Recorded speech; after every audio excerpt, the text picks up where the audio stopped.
আসসালামু আলাইকুম গাইস, সবাই কেমন আছেন? আশা করি সব ভালোই আছেন।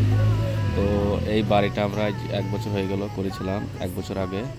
তো আজকে ওরা উদ্বোধন করলো, মানে বলা হয় কি ঘরে ঢুকলো। কমেন্ট করে একটু বলবেন বাড়িটা কিরকম হয়েছে, কার কার পছন্দ হয়েছে।